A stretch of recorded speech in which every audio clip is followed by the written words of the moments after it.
రాకాలోకంకి స్వాగతం. ఈ కంటెంట్ మీకు నచ్చినట్టయితే లైక్ చేయండి, మీ బంధుమిత్రులకు షేర్ చేయండి. ఇప్పటి వరకు సబ్స్క్రైబ్ చేసుకోకపోతే సబ్స్క్రైబ్ బటన్ని నొక్కండి. అదేవిధంగా బెల్ ఐకాన్ని కూడా తప్పనిసరిగా నొక్కండి. మిత్రులారా, ప్రస్తుతం పాకిస్తాన్లో చాలా ఉత్సాహము, చాలా పండగ లాంటి వాతావరణం ఉంది. దానికి కారణం ఏంటి? కారణం ఏంటంటే అక్టోబర్ 15-16లో షాంఘాయ్ కోఆపరేషన్ ఆర్గనైజేషన్ SCOకి సంబంధించినటువంటి 25 దేశాల దేశాధినేతల సమావేశం జరగబోతోంది. ఇటువంటి శిఖరాగ్ర సదస్సులు, సమావేశాలు, సమిట్స్ ఎన్నో జరుగుతుంటాయి. దీనికి ప్రత్యేకం ఏమిటి? దీనిలో ప్రత్యేకం ఏంటంటే దీనిలో భారతదేశం నుంచి ప్రధానమంత్రి వెళ్ళడం లేదు. మన విదేశ వ్యవహారాల మంత్రి అయినటువంటి జయశంకర్ వెళ్తున్నారు. పాకిస్తాన్కి పండగ చేసుకోవడానికి అది చాలు. ఎందుకంటే పాకిస్తాన్కి భారతదేశంతో ఇప్పటి వరకు మాట్లాడే అవకాశం రాలేదు. 2019 నుంచి దౌత్యపరమైనటువంటి సంబంధాలు లేవు, ఏ రకమైనటువంటి వ్యవస్థలు లేవు, భారత్ పాకిస్తాన్ల మధ్య ఎలాంటి చర్చలు లేవు. ఎందుకంటే భారతదేశం చాలా స్పష్టంగా తన విధానాన్ని ప్రకటించింది. టెర్రర్ అండ్ టాక్స్, చర్చలు, ఉగ్రవాదము, ఈ రెండు ఒకేసారి కొనసాగవు. కాబట్టి మేము టెర్రరిజం, పాకిస్తాన్ టెర్రరిజంని ఆపేదాకా మేము చర్చించమని భారతదేశము చాలా స్పష్టమైనటువంటి నిర్ణయాన్ని ప్రకటించింది. ఇది ఉరీ దాడుల సందర్భంలోనే భారతదేశం ప్రకటించింది. ఆ నేపథ్యంలో జయశంకర్ వస్తున్నారు. ప్రధానమంత్రి కాకపోతే కనీసము ప్రధానమంత్రి ప్రతినిధిగా విదేశ వ్యవహారాల మంత్రి వస్తున్నారు, జయశంకర్ వస్తున్నారు అని చెప్పి పాకిస్తాన్లో ఇప్పుడు టీవీ ఛానళ్ళు, రాజకీయ విశ్లేషకులు, రాజకీయ పార్టీలు, ఆర్మీకి సంబంధించినటువంటి స్పోక్స్ పర్సన్స్ వీళ్ళందరూ కూడాను ఇప్పుడు చాలా డీప్ డిస్కషన్స్, చర్చోపచర్చలు, టీవీ డిబేట్స్ ఇవన్నీ కూడా చేస్తున్నారు. ఎందుకంటే జయశంకర్ వస్తున్నారు.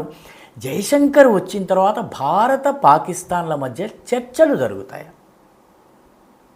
అయితే జయశంకర్ చాలా స్పష్టంగా ఒక ప్రకటనను, మన విదేశ వ్యవహారాల శాఖ ఒక స్పష్టమైన ప్రకటనను జారీ చేసింది.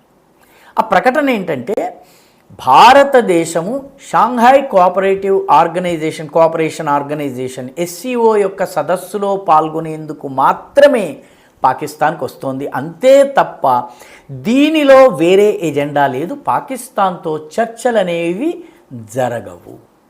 ఎందుకంటే 2016-17 బహుశా 2000 ఉరీ దాడులు ఏవైతే జరిగిన 2017-18 ప్రాంతంలో జరిగినాయి.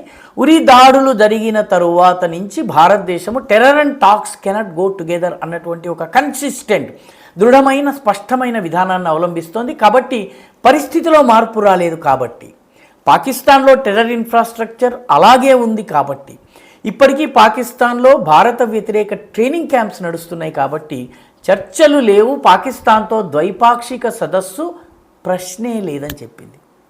దీంతో పాకిస్తాన్కి పాపం మొత్తము ఆశల మీద చన్నీరు పూసేసినట్టు అయిపోయింది. చాలా నిరాశ చెందింది. అయినప్పటికీ కూడాను ఏదన్నా జరగవచ్చును, ఏదో గుర్రం ఎగరావచ్చును అన్నటువంటి హోప్లో వాళ్ళు చర్చలు జరుపుతున్నారు. జరపకపోతే భారతదేశాన్ని తిట్టిపోస్తున్నారు.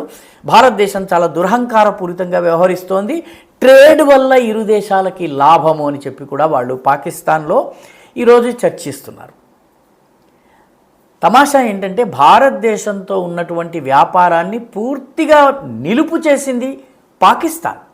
2019లో ఆర్టికల్ 370ని, ఆర్టికల్ 35Aని కశ్మీర్ నుంచి తొలగించి కశ్మీర్ని భారతదేశపు అవిభాజ్య అంతర్భాగంగా రాజ్యాంగపరంగా చేసినటువంటి ప్రక్రియ ఏదైతుందో అప్పుడు పాకిస్తాన్ ప్రొటెస్ట్ చేస్తూ వ్యాపారాన్ని రద్దు చేసుకుంది.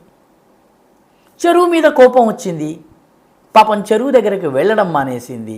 ఇప్పుడు పాకిస్తాన్ గొంతెండుకు పోతోంది. పాకిస్తాన్ పూర్తిగా ఎండిపోతోంది. ఏం చేయాలో తెలియదు. వ్యాపారం ప్రారంభించాలి. భారతదేశం అవకాశం ఇవ్వటం లేదు. కాబట్టి ఇటు వ్యాపారము లేదు, అటు టాక్స్ లేవు. పాకిస్తాన్లో ఉన్నటువంటి పాలకులకు అసలు ఏ రకమైనటువంటి అవకాశం రావడం లేదు. సరిగ్గా SCO సమయంలోనే బలూచ్ లిబరేషన్ ఆర్మీ, అదేవిధంగా ఖైబర్ పఖ్తూన్ వాళ్ళు ఉన్నటువంటి పఖ్తూన్ తహఫూజ్ మూమెంట్ కావచ్చును, TTP తహరీక్ తాలిబాన్ పాకిస్తాన్ సౌత్ పంజాబ్, వజీరిస్తాన్ ప్రాంతంలో కావచ్చును, ఉగ్రవాద దాడుల్ని పెంచబోతున్నాయి. దీనికి తోడు ఇమ్రాన్ ఖాన్ పార్టీ సరిగ్గా ఇదే సమయాన్ని ఎంచుకుని పాకిస్తాన్ అంతా కూడాను పెద్ద పెద్ద ర్యాలీలు, ధర్నాలు, ప్రొటెస్ట్ ప్రోగ్రామ్స్ నిర్వహిస్తోంది. ప్రస్తుతం పాకిస్తాన్లో మొత్తం ఇంటర్నెట్ని బ్యాన్ చేయటం జరిగింది. ఎందుకంటే పీటీఐకి బలమే ఇంటర్నెట్ కాబట్టి ఏదో ఒక రకంగా పీటీఐ, పాకిస్తాన్ తెహ్రీక్ ఇన్సాఫ్, ఇమ్రాన్ ఖాన్ పార్టీని దెబ్బతీసేందుకు ఇంటర్నెట్ని కట్ చేశారు. సో మొత్తం మీద పాకిస్తాన్ అంతర్గతంగా అయోమయంలో ఉంది. ఏదో ఒక రకంగా భారతదేశంతో చర్చ గనక జరిగినట్టయితే పాకిస్తానీ ప్రజలకు చెప్పుకునేందుకు ఏదైనా ఉంటుంది అని అనుకుంది పాకిస్తాన్. జయశంకర్ వాళ్ళ యొక్క ఆశల మీద నీరు చల్లేశారు. మొత్తం మీద ఇప్పుడు పాకిస్తాన్ మొత్తంలో ఒక విషాద వాతావరణం ఉంది. ఎందుకంటే జయశంకర్ వస్తున్నారు, వెళ్తున్నారు, కానీ ఏమీ జరగడం లేదు. చెప్పుకునేందుకు పాకిస్తాన్కి ఏమీ లేదు. ఎందుకంటే భారతదేశం కన్సిస్టెంట్గా ఉగ్రవాదాన్ని నిలుపు చేస్తేనే చర్చిస్తామని చెప్తోంది కాబట్టి చేసేదేమీ లేదు పాకిస్తాన్కి. మొత్తం మీద జయశంకర్ వెళ్తారు, వస్తారు. పాకిస్తాన్కి మాత్రము గంపెడంత నిరాశను మిగిల్చి మరీ వస్తారు. ఈ వీడియో మీకు నచ్చినట్టయితే లైక్ చేయండి, షేర్ చేయండి, ఈ ఛానల్కు సబ్స్క్రైబ్ చేయండి. మీ అభిప్రాయాన్ని కమెంట్ల రూపంలో తప్పనిసరిగా పంపించండి.